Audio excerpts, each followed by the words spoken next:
بسم اللہ الرحمن الرحیم۔ دوستو، بزرگوں اور بھائیوں، کسی کے سامنے ہاتھ پھیلانا یہ تو مکروہ ہے عند اللہ، لیکن کسی کو عطا کرنا یہ نہایت ہی محبوب ترین امر ہے، اور اللہ کے نبی صلی اللہ علیہ وسلم نے اس کو بہت کثرت کے ساتھ بیان فرمایا ہے کہ عطا کرنے والا کبھی اپنے مال کو اندر کمی نہیں پائے گا۔ جس کو اللہ نے سخاوت سے نوازا ہے وہ صدقہ کرتا ہے، خیرات کرتا ہے، اپنے دوست احباب، بہن بھائیوں، والدین، اقربا، بال بچوں پر، سب پر، لوگوں پر، غربا، یتامہ، جہاں بھی مصارف ہیں، جانتا ہے کہ یہ ضرورت مند ہے، حاجت مند ہے، تو اپنی توفیق کے مطابق اس پر خرچ کرتا ہے۔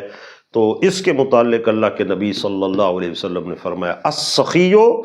حبیب اللہ ولو کان فاسقا، سخاوت کرنے والا اللہ کا دوست ہے اگرچہ گناہگار بھی ہو۔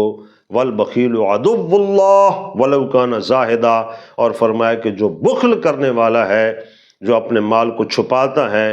اور یہ کچھ تو بخیل اس حد تک ہوتے ہیں کہ اپنے آپ پر بھی خرچ نہیں کرتے، اپنے بچوں پر بھی خرچ نہیں کرتے، نہایت ضرورت والے مقامات پہ بھی خرچ کرنے سے گریز کرتے ہیں، تو یہ بخل ہے۔ تو اس کے متعلق فرمایا کہ بخیل اللہ کا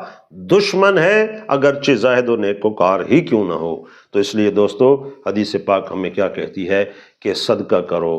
خرچ کرو لوگوں پر، اور جتنا آپ اس کو دو گے اللہ تبارک و تعالیٰ تمہیں اور زیادہ عطا فرمائے گا۔